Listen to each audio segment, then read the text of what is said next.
Olá, meus amigos, sejam bem-vindos aqui ao nosso curso, a nossa primeira aula de Direito Processual Civil para a Advocacia Pública. E nessa nossa primeira aula de Direito Processual Civil, nós vamos trabalhar aqui com um tema que é estrutural, um tema que é fundamental, é um tema importante para você entender todos os outros. Qual é o tema? Nós vamos trabalhar aqui com os pilares do CPC de 2015. O que são esses pilares do CPC de 2015? São os princípios mais importantes do CPC de 2015, aqueles princípios fundamentais, fundantes do CPC de 2015. A estrutura do código, ela se dá em cima desses princípios. O código se estruturou sobre esses princípios que eu vou mostrar aqui para vocês, que são os pilares do CPC de 2015. Então, estaremos trabalhando aqui com as normas fundamentais, portanto, né, e com os princípios importantes, os que caem normalmente nas provas, estão sendo cobrados aí nas provas, pilares do CPC de 2015, tá? Quais são esses pilares? Deixa eu mostrar aqui para vocês, ó. São basicamente 5 princípios que nós vamos ver aqui nessa aula de hoje, né? O contraditório substancial, a boa-fé objetiva, a cooperação, a efetividade e o respeito ao autorregramento da vontade. São esses os 5 princípios aqui que nós vamos estudar nessa aula de hoje e que, portanto, dão aí a base para tudo que a gente vai estudar depois em processo civil aqui dentro desse curso com vocês, tá certo? Eu vou começar aqui trabalhando o princípio do contraditório substancial, ou do contraditório, né? Mas eu vou chamar de contraditório substancial e vocês vão entender o porquê, tá? Vamos lá, ó. O contraditório substancial. O contraditório, ele está previsto no artigo 5º, inciso 55 da Constituição Federal, né? Quando ele diz que aos litigantes em processo judicial administrativo, os acusados geral são assegurados o contraditório e a ampla defesa com os meios e recursos a ela inerentes. E agora o contraditório você vai encontrar também no CPC, no artigo 7º do CPC. Observe lá no finalzinho do artigo 7º, quando ele diz assim, ó, competindo ao juiz zelar pelo efetivo contraditório. Zelar pelo efetivo contraditório é o artigo 7º do CPC, tá? Mas o que vem a ser esse contraditório? O que é contraditório? O que significa contraditório aí dentro dessa sistemática atual, dessa roupagem atual? Bom, nós temos aqui 2 visões de contraditório. Nós temos 2 visões diferentes de contraditório, tá? Existe uma visão de contraditório que é o contraditório formal. O contraditório formal, ele é baseado no binômio informação e reação. Então, ele é baseado no binômio informação e reação. Informação e reação. Informação como a ciência bilateral de todos os termos e atos do processo. É preciso que as partes sejam cientificadas de todos os termos e atos do processo. E reação no sentido de que as partes devem ter o poder de reagir contra os atos considerados prejudiciais. É a possibilidade de reagir contra os atos considerados prejudiciais. Então, isso é o que se chama de contraditório formal, tá? Essa visão de contraditório formal, ela foi uma visão que prevaleceu durante muito tempo. Então, a ideia de contraditório era essa e foi por muito tempo essa a ideia adotada por todos, né? Perceba que aqui, esse contraditório, você pode encontrar aqui o prato feito. A decisão é proferida e depois dela você vai ser informado e vai poder reagir contra aquilo que considera prejudicial. Você não tem aqui nesse contraditório a possibilidade de influir na decisão, de influenciar no resultado do processo, né? Encontra-se aqui o prato feito, é o contraditório formal, tá? Mas hoje o contraditório, ele ganhou uma nova roupagem. Há uma nova visão de contraditório. Há uma visão mais atual, mais moderna de contraditório.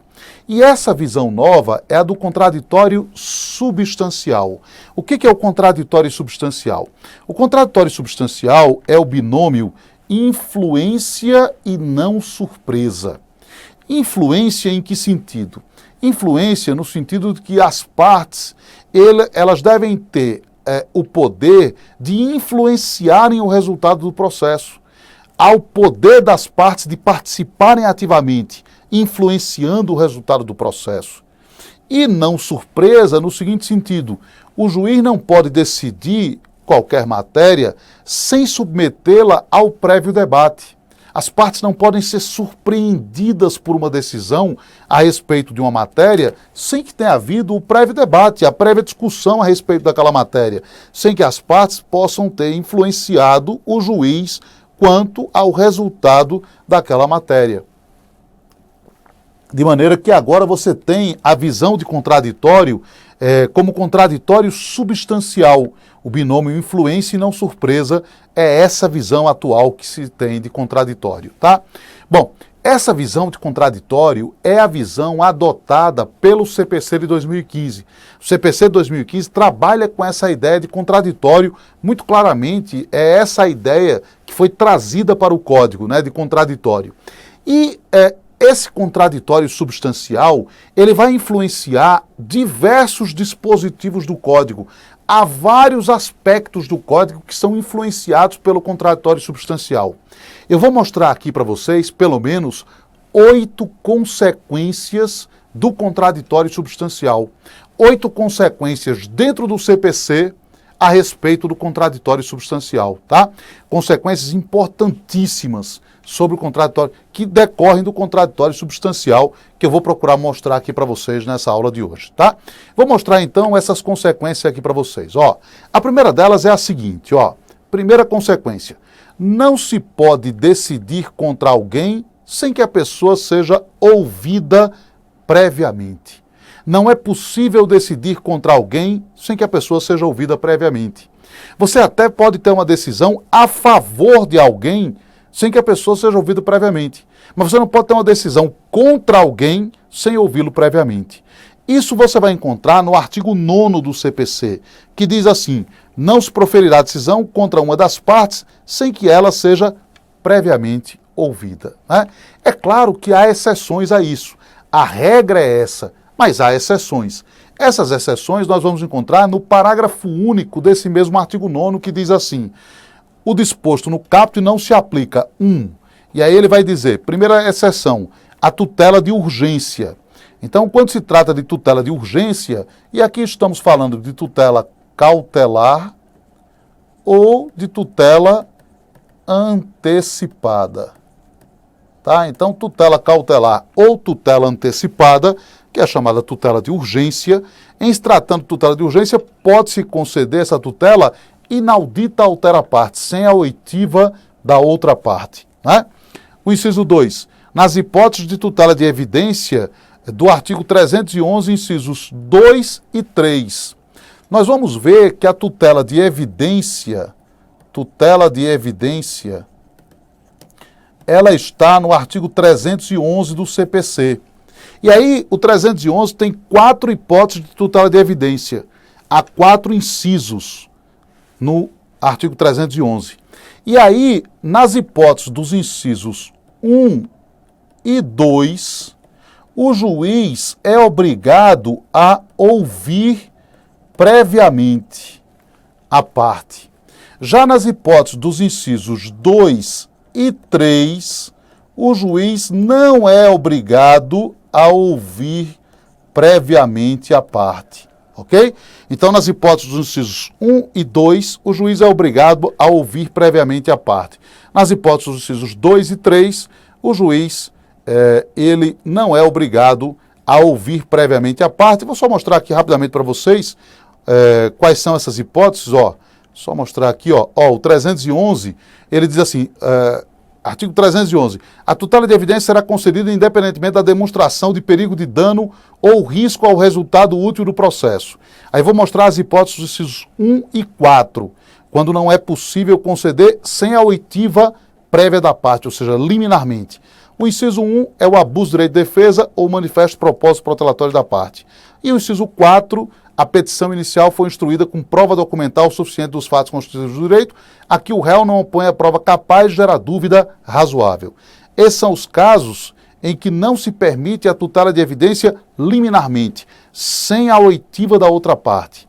Agora, os casos em que é possível a tutela de evidência liminarmente, né, sem a oitiva da outra parte.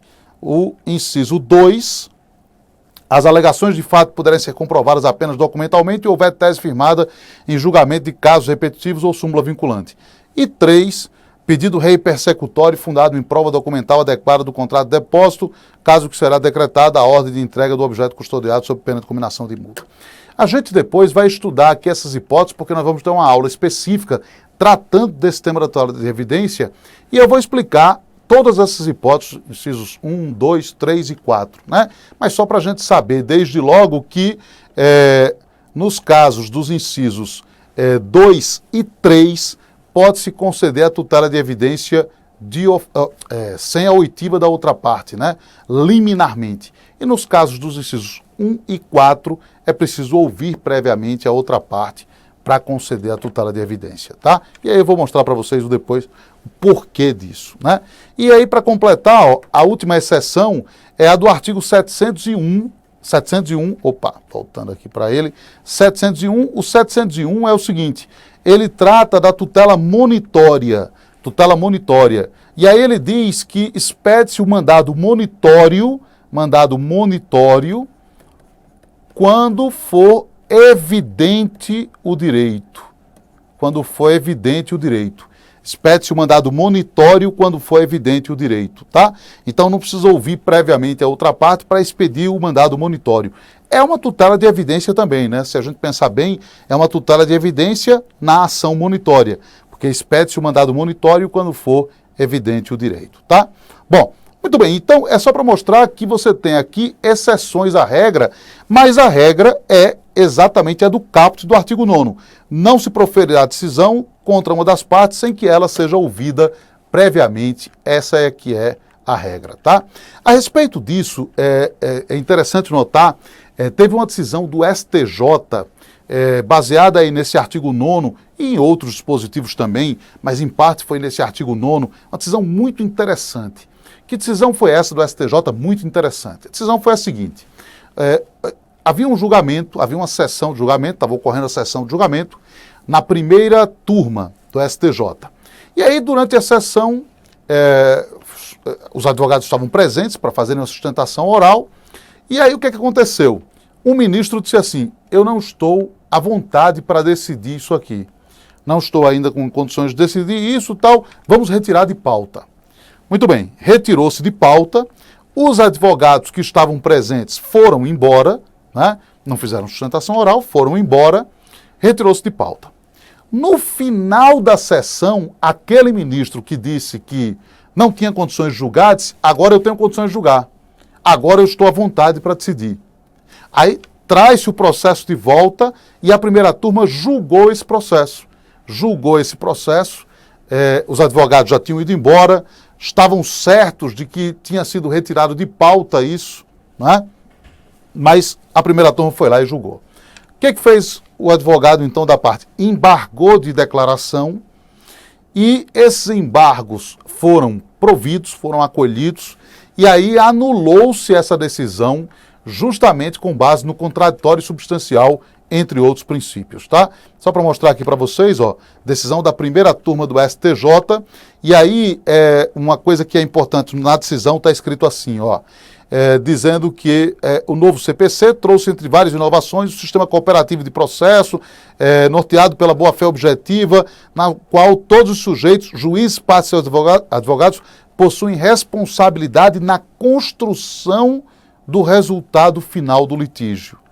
E aí vai e tal, e mais adiante diz assim, ó, garantindo a todos o direito de participação na construção da prestação jurisdicional, a fim de evitar a surpresa na formação de decisões, princípio da não surpresa. E aí vai, cita também a cooperação, a boa-fé, né? E aí depois, no final, anula-se então aquela decisão. Esse julgamento foi de 2016, da primeira turma do STJ, já de acordo com o CPC de 2015, né? E dentro aí da ideia, tanto de contraditório substancial, como também dentro da ideia de boa-fé objetiva, como também da cooperação, princípios que a gente vai estudar aqui mais adiante, tá? Então, era para mostrar aí a primeira consequência do contraditório substancial. Agora deixa eu mostrar a segunda consequência. A segunda consequência do contraditório substancial. A segunda consequência é essa daqui, ó. O juiz tem o dever de consultar previamente as partes sobre qualquer fundamento de decisão, até mesmo quando se tratar de matéria cognoscível de ofício. Acho linda essa palavra, cognoscível. Se você estivesse fazendo uma prova e eu fosse o examinador, se você escrevesse cognoscível, eu já aprovava. Cognoscível de ofício. Né? Então é o seguinte, ó, o juiz não pode decidir nenhuma matéria sem ouvir previamente as partes, ainda que a matéria seja uma matéria cognoscível de ofício, uma matéria que pode ser conhecida de ofício. Né? Onde é que está isso? Isso está em 3 dispositivos. Vamos a eles. Primeiro, o artigo 10 do CPC, que diz claramente isso, que o juiz não pode decidir em nenhum grau de jurisdição a respeito de fundamento, com base em fundamento, sem que as partes tenham tido a oportunidade de se manifestarem, ainda que se trate de matéria cognoscível de ofício. Aí você vai encontrar o 493 do CPC, que fala de fato superveniente, dizendo que se houver um fato superveniente, pode ser tomado de ofício, pode ser levado em consideração de ofício, mas é preciso ouvir previamente as partes. Vejam o parágrafo único. Se constatar de ofício o fato novo, o juiz ouvirá as partes sobre ele antes de decidir. Né?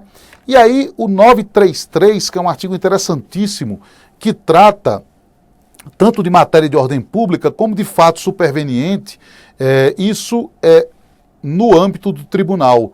E aí o 933 diz assim, se o relator constatar a ocorrência de fato superveniente à decisão ocorrida ou a existência de questão apreciável de ofício, na matéria de ordem pública, ainda não examinada, que devam ser considerados no julgamento do recurso, intimará as partes para que se manifeste no prazo de 5 dias. E aí o parágrafo 1º diz que se ocorrer a constatação na sessão de julgamento, tem que suspender imediatamente a sessão, para que as partes sejam ouvidas. Parágrafo 2º diz que se a constatação se der em vista dos autos, e aí deverá o juiz que a solicitou encaminhá-la ao relator, que tomará as providências previstas no caput e em seguida solicitará a inclusão do feito em pauta e tal, parará. Importante notar aqui 2 coisas a respeito disso, 2 aspectos importantes. Né? Existe um enunciado aqui do CJF, que é o enunciado 60.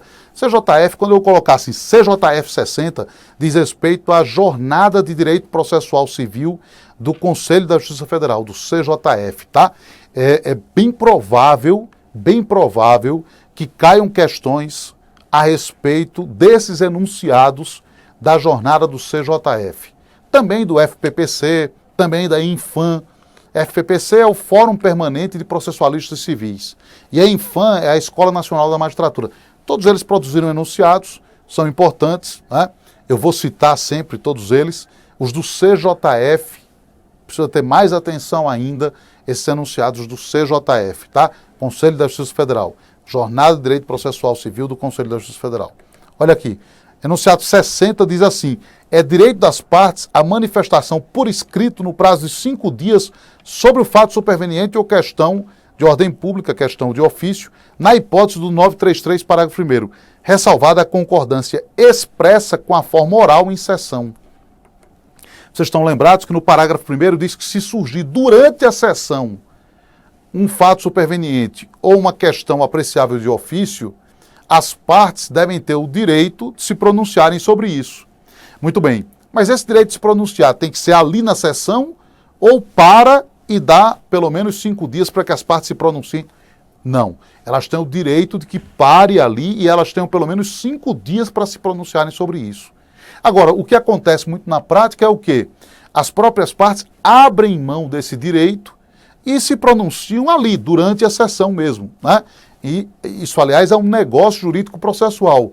Nada mais é do que um negócio jurídico processual feito ali na hora. Então faz-se um negócio jurídico processual em que se abre mão desse prazo de 5 dias para se pronunciar ali na própria sessão de julgamento. Isso é reconhecido aqui por esse enunciado, que é possível esse negócio jurídico processual. Ressalvado esse negócio, as partes têm o prazo de 5 dias para se manifestarem por escrito, né, a respeito dessa questão de ofício ou matéria de ordem pública, tá?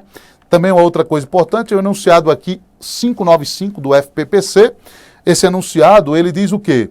Que se no curso do julgamento surgir uma questão de ofício ou uma questão superveniente, a parte tem o direito de fazer o quê? O advogado tem o direito de fazer o quê? De ali, pela ordem, né, pedir a palavra e suscitar essa questão, dizer, olha, está ali e tal, tem essa questão, existe isso e tal. Tanto ele pode se pronunciar ali, como ele pode também suscitar a questão ali. levantar a questão ali, e aí vai ter que ser submetida ao prévio debate essa questão, né? Bom, são dois enunciados interessantes aí a respeito disso, tá? Para vocês terem uma ideia da importância desses artigos, o artigo 10, o artigo 493, o artigo 933, mas em especial o artigo 10, a importância desses artigos. Isso vem provocando uma mudança muito grande de comportamento nos tribunais. Vou mostrar aqui essa decisão da segunda turma do STJ, que é uma turma que inclusive trata aí de direito público, né? A segunda turma do STJ proferiu uma decisão interessantíssima a respeito disso, aplicando o artigo 10, que foi o seguinte: o que aconteceu aqui nesse caso? Nesse caso, o que houve foi que o TRF da 4ª Região extinguiu um processo sem resolução do mérito por insuficiência de provas. O que é um absurdo, porque insuficiência de provas não é caso de extinção do processo sem resolução do mérito, né? Mas foi extinto. E o pior, foi extinto sem a oitiva prévia das partes, sem o debate prévio, como manda o artigo 10 do CPC, como manda o 493, como manda o 933 do CPC, né? E aí, o que aconteceu? O que aconteceu foi que o tribunal, então, o STJ, anulou esse julgamento, né?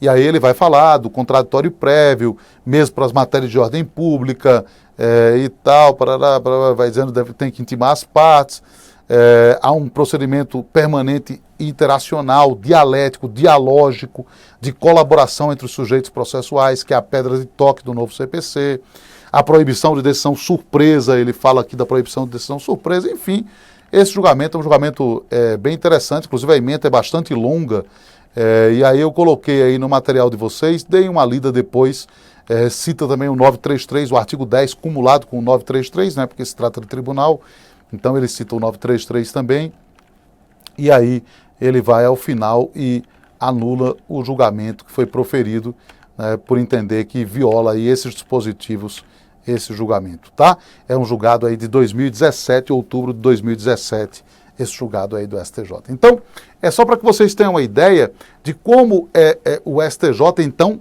recebeu isso e como vem decidindo a respeito aí desse ponto, né?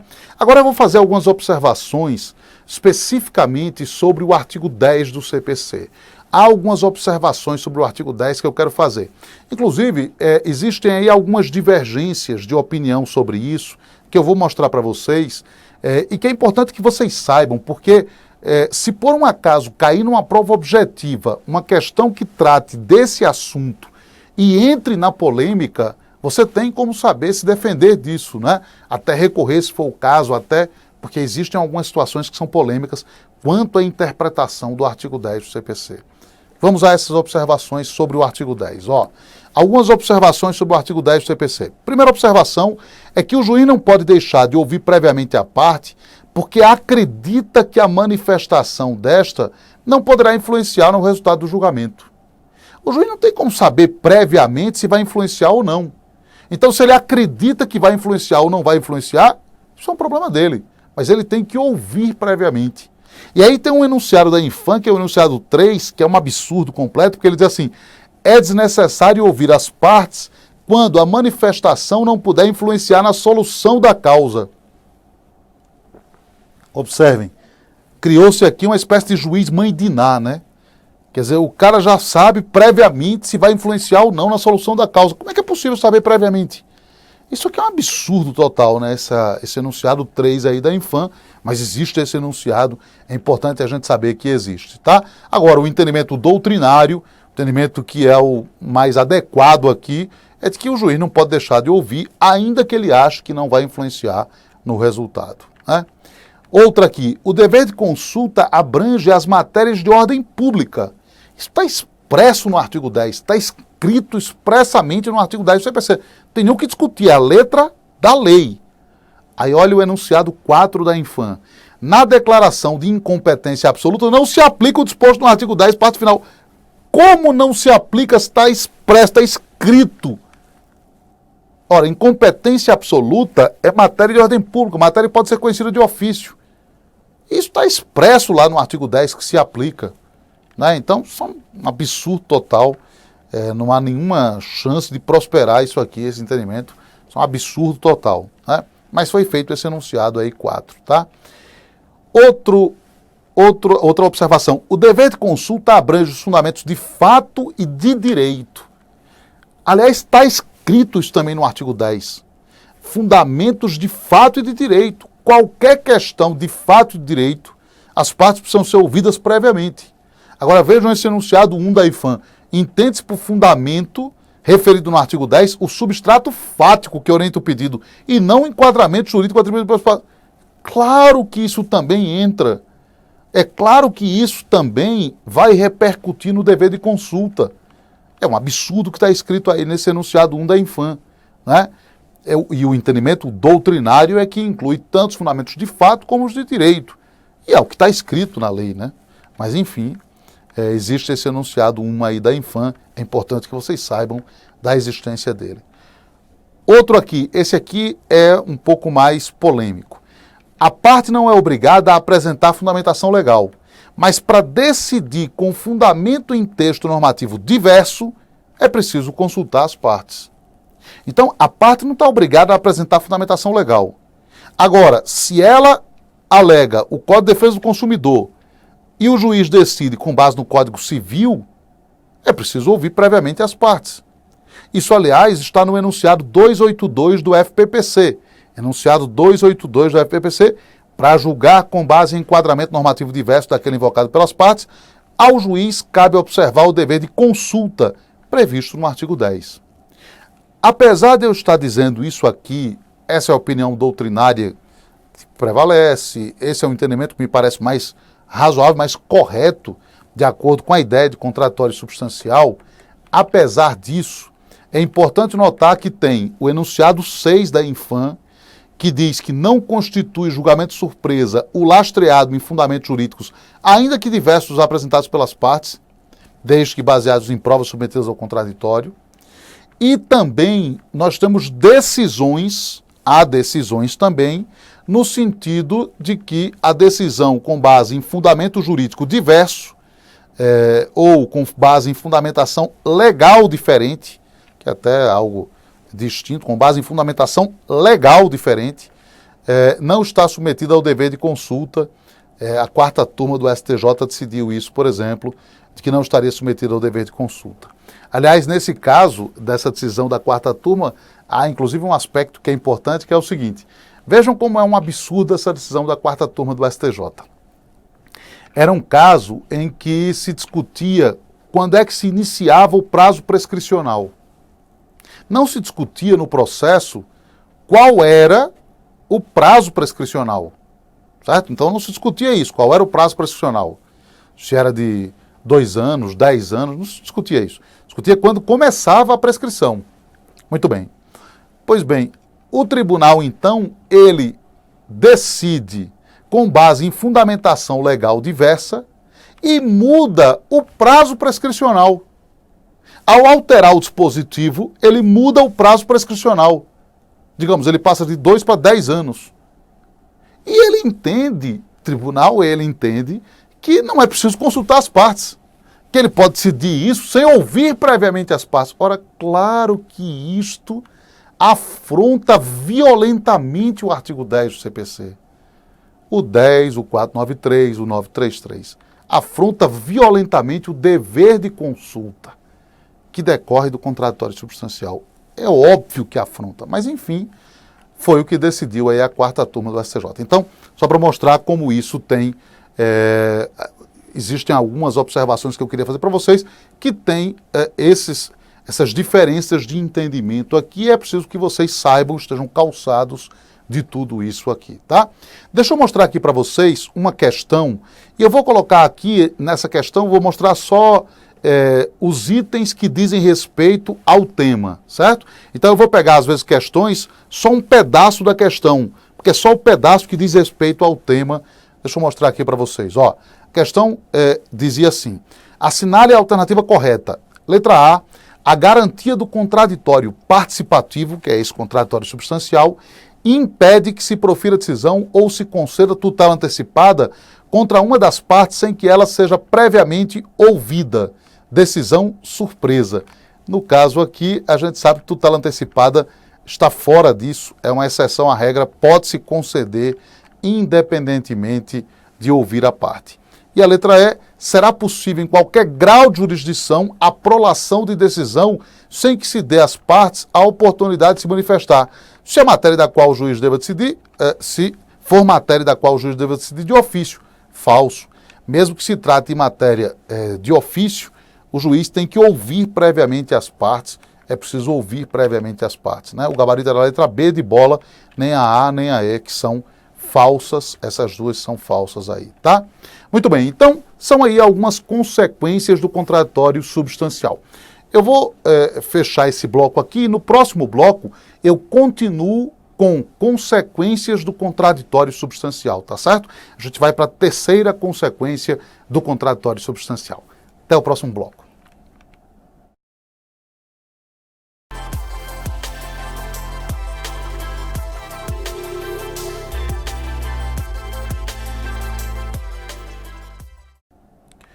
Muito bem, meus amigos, continuamos a falar aqui então a respeito do princípio do contraditório substancial e as consequências desse contraditório, né?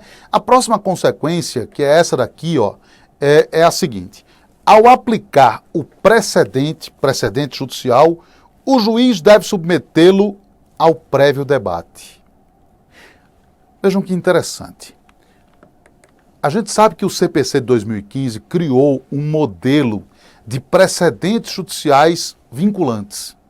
Está lá no artigo 927, o 927, ele criou uma espécie de microsistema de formação de precedentes judiciais vinculantes.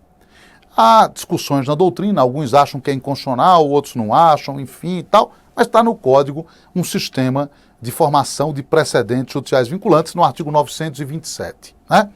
Só que o juiz, ele, ao aplicar o precedente, ao observar o precedente judicial vinculante, essa aplicação dele não é mecânica. Ele não chega simplesmente, vai lá e mecanicamente aplica. Não. Para aplicar o precedente vinculante, o juiz tem que submeter ao prévio debate. Observe o que diz o 927. O 927 diz assim: os juízes e os tribunais observarão. E aí ele vai dizer o que tem que observar. 1, 2, 3, 4, 5. Aí olha o parágrafo 1º. Os juízes e os tribunais observarão o disposto no artigo 10 e no 489, parágrafo 1º, que trata da fundamentação, quando decidirem com fundamento neste artigo. Ou seja, para aplicar um precedente judicial, inclusive um precedente judicial vinculante, é preciso ouvir previamente as partes. Artigo 10 do CPC. Tá? E por que acontece isso? Por que não há uma aplicação mecânica sem ouvir previamente as partes? Porque pode ser que, ouvidas as partes digam o seguinte: não, juiz, esse precedente não se aplica ao caso. Há aqui uma distinção, há aqui, na comparação do precedente com o caso concreto, vê-se que há aqui uma peculiaridade que afasta ele. Ou então, houve uma superação, juiz. Esse precedente já está superado, ele foi revogado. Então, é possível que a parte apresente isso ao juiz, mostrando que a aplicação é inadequada. E, portanto, o juiz não pode aplicar sem ouvir previamente as partes, tá? Vamos a mais uma consequência do contraditório substancial. Agora é essa daqui, ó. A prova emprestada deve ser precedida do contraditório. A gente sabe que a prova emprestada é aquela trasladada, trazida de outro processo, né? Então é aquela levada de um processo para o outro. Já se admitia isso na vigência do Código passado, mas não havia previsão específica. O CPC de 2015 passou a prever especificamente a figura da prova emprestada. Está no artigo 372. E ao prever, o que diz o dispositivo, né? Ele diz o seguinte, que admite-se a prova emprestada desde que observado o contraditório. Desde que observado o contraditório. Isso está, então, no artigo 372 do CPC, tá? Então, é mais uma consequência desse contraditório, né? Importante dizer que existem alguns enunciados aqui que são fundamentais da gente conhecer. O enunciado 30 do CJF, da Jornada de Processo Civil do CJF, que diz que é admissível a prova emprestada ainda que não haja identidade de partes. As partes não precisam ser as mesmas. E o enunciado 52 do FPPC que diz que o contraditório deve ocorrer no processo de origem e no de destino. O contraditório não deve ocorrer apenas no processo de destino, mas no processo de origem e no processo de destino, tá? Aliás, eu concordo com esse enunciado 52 do FPPC. A gente vai tratar disso mais adiante, numa outra aula em que eu vou falar sobre provas, mas eu concordo, eu acho que pelo modelo de contraditório substancial previsto no CPC de 2015, não faz sentido um contraditório apenas no processo de destino. Deve ocorrer esse contraditório também na origem. No seguinte sentido, a parte que foi prejudicada pela prova deve ter tido a oportunidade de participar da sua construção no processo de origem. Até porque, veja, imagine uma prova pericial. Uma coisa é você receber aquela perícia já como um papel, né? Ou como um arquivo de computador em que você vai discutir apenas aquilo que já foi feito. Outra coisa é você poder influenciar na participação dela, na construção dela, formulando quesitos, indicando o assistente técnico, contraditando o perito na audiência. É muito diferente isso, né? E o contraditório substancial significa o quê? Que as partes devem ter o poder de participarem ativamente, influenciando o resultado.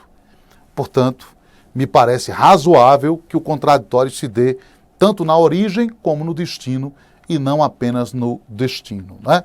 Mas o código não diz isso, o código só diz que tem que observar o contraditório, né? E aí você tem esses enunciados do CJF, dizendo que as partes não precisam ser as mesmas, e o enunciado 52 do FPPC, dizendo que o contraditório tem que se dar na origem e no destino, tá? Vou fazer mais uma observação aqui sobre o contraditório substancial. Olha aqui, mais uma consequência do contraditório substancial. A desconsideração de personalidade jurídica deve ser precedida do contraditório. Observe uma coisa interessante. Antes do CPC de 2015, era comum, mas muito comum, haver desconsideração de personalidade jurídica sem contraditório. O contraditório se dava a posteriori, se dava após. Olha esse julgado aqui antes do CPC de 2015. Dizendo que o contraditório pode ser diferido e aí que não se faz necessário a prévia citação dos sócios e tal, não sei o quê. Esse é um julgado, é de 2016, mas trata-se de uma questão anterior ao CPC de 2015, né? Então, isso aqui reflete o pensamento do STJ antes do CPC. Só que agora, com o CPC de 2015, você tem a previsão específica do incidente de desconsideração de personalidade jurídica que prevê o quê? Uma citação prévia. Então tem que ser citada a parte previamente para que haja a desconsideração. É claro que isso não impede uma tutela de urgência, por exemplo. É possível a concessão de uma tutela de urgência, de um arresto, né, por exemplo. Então, não impede a concessão de uma tutela de urgência e aí não está submetido ao contraditório prévio, como vimos lá no artigo 9º, parágrafo único do CPC, né? Outra consequência aqui do contraditório substancial, ó. Na fundamentação da sentença, o juiz é obrigado a enfrentar todos os argumentos da parte vencida. Onde é que está isso, professor? Que na fundamentação da sentença o juiz é obrigado a enfrentar todos os argumentos da parte vencida. Havia muita discussão se o juiz era obrigado a analisar todos os argumentos do autor e do réu. O STJ, inclusive, chegou a dizer, como o STF, que o juiz não estava obrigado a enfrentar todos os argumentos do autor e do réu. Só que aí veio o artigo 489, parágrafo 1º, inciso 4, e ele disse o quê? 489, parágrafo 1º. Não se considera fundamentada qualquer decisão judicial, seja ela interlocutória, sentença ou acórdão que, inciso 4, não enfrentar todos os argumentos deduzidos no processo capazes de, em tese, infirmar a conclusão adotada pelo julgador. O que é isso? Capazes de, em tese, infirmar a conclusão adotada? Significa dizer que o juiz é obrigado a analisar todos os argumentos da parte vencida. Todos os argumentos que possam, em tese, derrubarem a conclusão do julgador, que possam, em tese, derrubarem aquela sentença, aquele resultado. Então, todos os argumentos que possam infirmar a conclusão adotada, todos os argumentos da parte vencida, né, devem ser analisados pelo julgador. O juiz não é obrigado a analisar todos os argumentos da parte vencedora, né, mas os argumentos da parte vencida que possam infirmar a conclusão, ele é obrigado a analisar. Só para exemplificar, imagine o seguinte, imagine que o réu alegue prescrição e pagamento. Se o juiz acolher prescrição, ele não precisa analisar o pagamento. O réu é vencedor, ele não precisa analisar o pagamento. Agora, se o juiz julgar o pedido do autor procedente, ele é obrigado a dizer por que não há a prescrição e por que não há o pagamento. Ou seja, ele precisa analisar todos os argumentos da parte vencida, todos os argumentos capazes de infirmarem a conclusão por ele adotada. Você vai dizer assim, mas professor, por que é assim? Por que ele é obrigado a fazer isso? Por uma razão. Pelo seguinte, deixa eu explicar isso a vocês. Isso é uma decorrência do contraditório. Porque se o juiz é obrigado a ouvir a parte vencida, se o juiz é obrigado a ouvir alguém antes de decidir contra ele, é obrigado a analisar aquilo que esse alguém diz.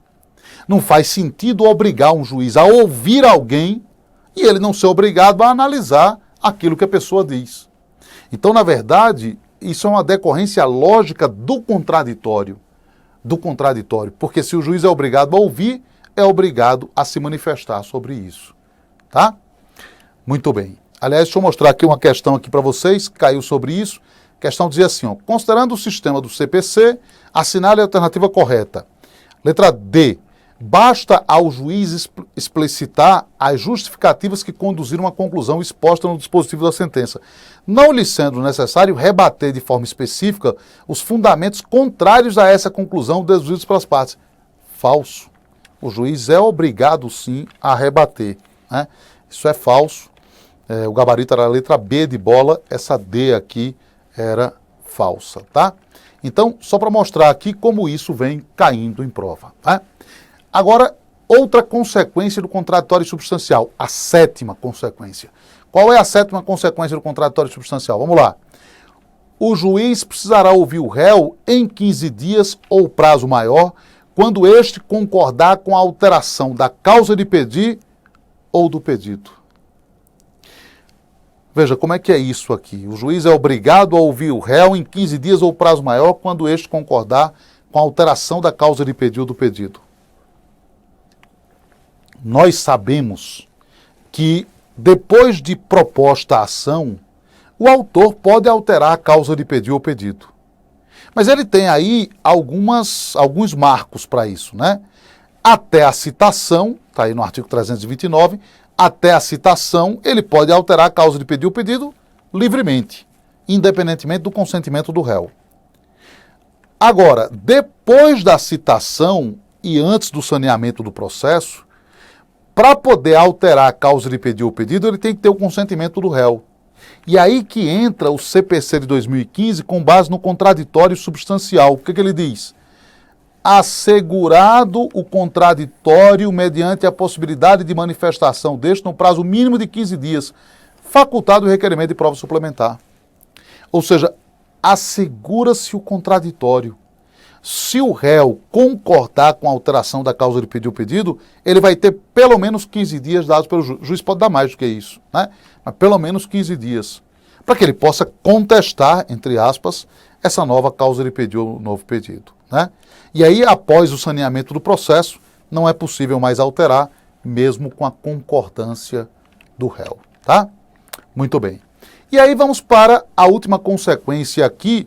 Essas são consequências, eu separei 8 aqui, poderia separar mais, mas são 8 que são muito significativas do que é o contraditório substancial no CPC de 2015. Né? A 8ª, o recorrente deverá ser ouvido em 5 dias para adaptar as razões quando houver fungibilidade entre os embargos de declaração e o agravo interno. Como é que é isso aqui? Deixa eu explicar para vocês, ó. É muito comum quando você tem uma decisão monocrática, singular, unipessoal. Quando você tem essa decisão, é muito comum acontecer o quê? O cara vai lá e embarga de declaração. E aí o tribunal olha e diz, mas admite-se embargo de declaração, contradição monocrática. Mas o tribunal olha e diz, não é caso de embargo de declaração. E aí ele faz o quê? Recebe aqueles embargos como agravo interno. Faz uma fungibilidade e recebe aqueles embargos como agravo interno. Essa fungibilidade entre embargos de declaração e agravo interno, isso já se admitia na jurisprudência. O CPC 2015 passou a prever expressamente essa possibilidade de fungibilidade entre os embargos de declaração e o agravo interno. Mas com um acréscimo aqui, com algo muito interessante. Qual foi o acréscimo? Dizendo o seguinte, ao fazer a fungibilidade, ao permitir a fungibilidade, deve o julgador fazer o quê? Ouvir a parte, para que ela possa adaptar suas razões. Porque perceba, no agravo interno, o recorrente tem que impugnar todos os fundamentos da decisão recorrida. Nos embargos de declaração, o cara alega omissão, obscuridade, contradição, erro material. Mas no agravo interno, o cara tem que impugnar todos os fundamentos da decisão recorrida. Então, para que a pessoa faça isso, tem que se ouvir previamente. Olha o que está no artigo 1024, parágrafo 3º. O órgão julgador conhecerá dos embargos de declaração como agravo interno se entender ser este o recurso cabível, desde que determine previamente a intimação do recorrente para, no prazo de 5 dias, complementar as razões recursais, de modo a ajustá-las às exigências do artigo 1021, parágrafo 1º. Então, exatamente aqui o que está no 1024, parágrafo 3º. 1021, parágrafo 1º é o que diz que no agravo interno o recorrente tem que impugnar os fundamentos da decisão recorrida, tá? Então, são consequências aí do contraditório substancial, consequências importantíssimas aí do contraditório substancial, tá? Com isso, fechamos aí esse primeiro princípio, o princípio do contraditório ou contraditório substancial. Aliás, eu diria para vocês assim, você pode resumir o CPC numa expressão? Posso. Contraditório substancial. O CPC 2015 talvez não seja o código da maior efetividade, embora vamos mostrar aqui que esse é um princípio também do código e que tem aspectos interessantes em relação a isso. Mas o CPC 2015 é, sem dúvida, o código do contraditório.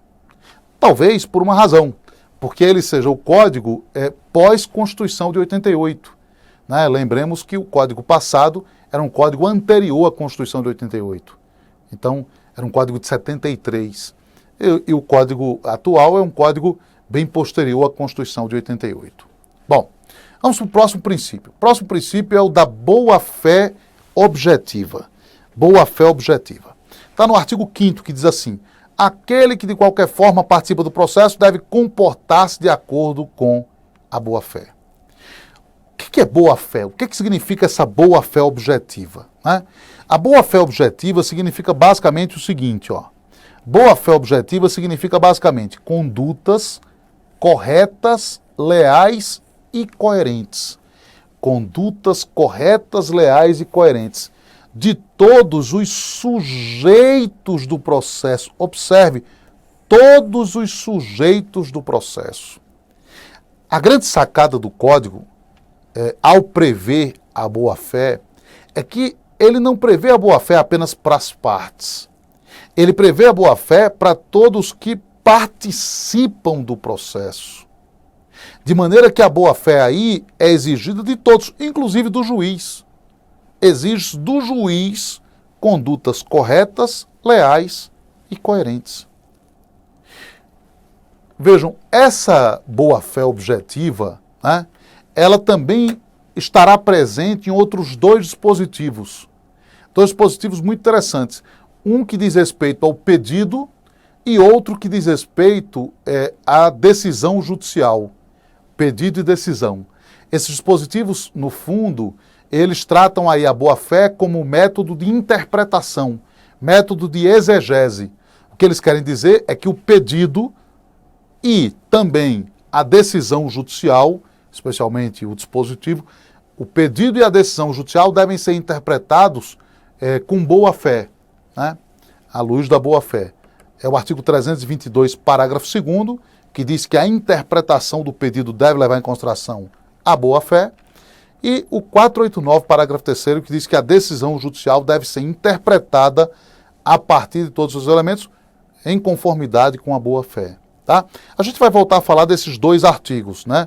Esse 322, parágrafo 2º e o 489, parágrafo 3º, quando tratarmos lá de pedido e de fundamentação das decisões judiciais, eu vou falar a respeito disso, tá? Mas só para mostrar que a boa-fé também está prevista aí nesses outros dois dispositivos, tá? Agora, existem algumas concretizações da boa-fé. Há algumas concretizações da boa-fé que são extremamente interessantes e que, por vezes, aparecem em prova. Que concretizações da boa-fé são essas? São essas aqui, ó. O nemo potest venire contra factum proprium, a suppressio e o tucoque. Tucoque brutus filimi. Né? Então, nemo potest venire contra factum proprium, ou apenas venire contra factum proprium, se você quiser, suppressio e tucoque. Vamos lá, começar com o venire contra factum proprium, né? Ou nemo potest venire contra factum proprium, tá? Venire contra factum proprium é a proibição do comportamento contraditório. A proibição do comportamento contraditório, do comportamento incoerente. Vejam, eu como parte, eu não posso oferecer um bem como garantia e depois dizer que ele está protegido porque ele é impenhorável em razão, por exemplo, de ser um bem de família, etc.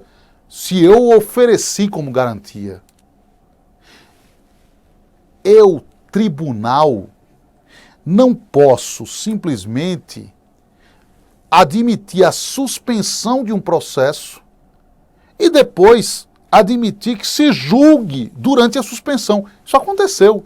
Houve um caso assim. Olha o que aconteceu. O juiz suspendeu o processo, porque as partes pediram uma suspensão do processo por um tempo para negociarem. O juiz deferiu e durante a suspensão o juiz foi lá e decidiu, sentenciou. Sentenciou durante a suspensão.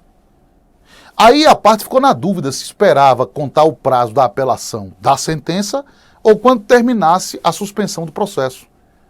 Contou quando terminasse a suspensão do processo. O que fez o tribunal? Intempestivo. Isso é um absurdo. O judiciário não pode ter admitido a suspensão do processo e ele próprio está permitindo sentença e contagem de prazo.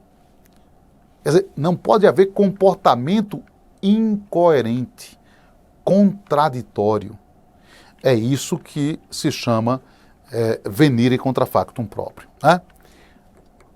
Agora aqui, ó, a suppressio. Suppressio é a perda de poderes processuais em razão do seu não exercício, por tempo suficiente para incutir no outro sujeito a confiança legítima de que esse poder não mais seria exercido. Ou seja, a pessoa podia exercer aquele poder, mas não exerceu. Guardou aquilo como uma carta na manga para exercer no momento conveniente. E aí, o que se entende é que houve a perda desse poder. Né? Houve a perda desse poder. Porque criou-se uma confiança legítima na outra parte de que este poder não seria exercido. Aliás, exatamente nessa linha da suppressio, o STJ tem vários julgados proibindo a chamada nulidade de algibeira. O que é nulidade de algibeira? Nulidade de algibeira é essa que é omitida de maneira proposital para ser utilizada no momento posterior mais conveniente à parte. Uma nulidade processual, por exemplo, em que se guarda para se usar no futuro, quando é mais conveniente. Quando está ganhando, não faz nada, mas quando está perdendo, aí usa. Você vai ter julgados do STJ, inclusive, falando da nulidade de algibeira e proibindo o uso dessa nulidade de algibeira. Né? E tucoque, o que é tucoque? Que vem da expressão tucoque brutus filho meu, até tu brutus filho meu, né? Ou seja, é a proibição do comportamento surpreendente, inovador, que rompe a legítima confiança, deixando a parte em situação de desvantagem. Por exemplo, quando você tem o saneamento do processo, não há distribuição diversa do ônus da prova. Aí quando chega na sentença, distribui-se de maneira diversa o ônus da prova. Isso, aliás, é vedado hoje pelo CPC, o artigo 357 do CPC diz que a distribuição tem que ser no saneamento do processo. Se fez isso durante muito tempo. Então isso é o tucoque, né? Vejam que essas figuras são figuras que você vai encontrar no direito material, como vai encontrar também no direito processual, né? No direito civil, por exemplo, você vai encontrar isso, como vai encontrar no direito processual também, né? Eu coloquei no material de vocês alguns julgados a respeito aí da boa-fé, aquele julgado da primeira turma do STJ, daquela situação em que tirou-se o processo de pauta e depois voltou, porque ali o STJ também fala na boa-fé, naquele julgado, né? Coloquei um julgado da terceira turma do STJ sobre nulidade de algibeira, então deem uma olhada aí. Tem um julgado também da quarta turma do STJ, bastante interessante, então deem uma olhada nesses julgados todos aí que tratam de boa-fé, né? É bom que se diga que o STJ já vinha trabalhando com essa ideia antes do CPC, e o CPC então deu essa roupagem aí, toda essa roupagem aí a essa situação, né? Agora vamos para o próximo princípio, que é o princípio da cooperação. Cooperação. A cooperação está no artigo 6º do CPC, né? Todos os sujeitos do processo devem cooperar entre si para que se obtenha em tempo razoável decisão de mérito justa e efetiva. Muito bem, o que é essa cooperação que agora é trazida para o Código como um princípio, né? Alguns até criticam, dizem que não é um princípio, que deveria ser um método de interpretação e tal, mas não um princípio, enfim. O que é essa cooperação aí, né? Cooperação basicamente significa isso. Todos os sujeitos, inclusive as partes, o juiz, todos os sujeitos devem cooperar para o resultado do processo. Mas aí quando você lê isso aí, todos os sujeitos devem cooperar para o resultado do processo, você pensa o quê? Ah, tá, então quer dizer que eu vou chegar, vou fazer uma audiência, e aí as partes vão sair de mãos dadas da audiência e tal. Ou então vão chegar de mãos dadas, as partes e o juiz, igual o Brasil da Copa de 94. Todo mundo entrando de mãos dadas. Claro que não. Claro que isso não vai acontecer. Então, o que é cooperação? O que vem a ser essa tal cooperação, então, aqui, né? Na verdade, a cooperação, ela vai importar em alguns deveres. A cooperação, ela vai levar a alguns deveres, tanto das partes como do juiz. O processo ele tem que ser um processo sem protagonistas, né? Sem protagonistas, nem partes, nem o juiz. Houve um tempo em que o processo tinha como protagonistas as partes. Depois mudou-se para o processo tendo como protagonista o juiz. E agora a ideia que se tem é que o processo não tenha mais protagonistas, nem partes, nem juiz. E aí existem deveres que se impõem às partes e ao juiz. E que deveres seriam esses, né? Deveres que decorrem da cooperação. Aliás, muito disso que eu vou falar aqui, desses deveres, se deve a um autor português, que é o Miguel Teixeira de Souza, que é um baita autor português, o Miguel Teixeira de Souza, e que foi quem trabalhou muito isso, e trabalhou a partir do processo civil alemão, do processo civil italiano, enfim. E aí o processo português tem todo um desenvolvimento a respeito disso, e nós puxamos do processo português isso, né? São alguns deveres que decorrem da cooperação. Vamos começar com eles aqui, ó. O primeiro dever é o dever de lealdade processual. Lealdade processual no sentido de que as partes e o juiz não podem agir de má-fé, né? Então, as partes e o juiz não podem agir de má-fé, dever de lealdade processual. E aí você vai encontrar isso no artigo 80, no 81, no 142, 143, os artigos que tratam da litigância de má-fé, enfim.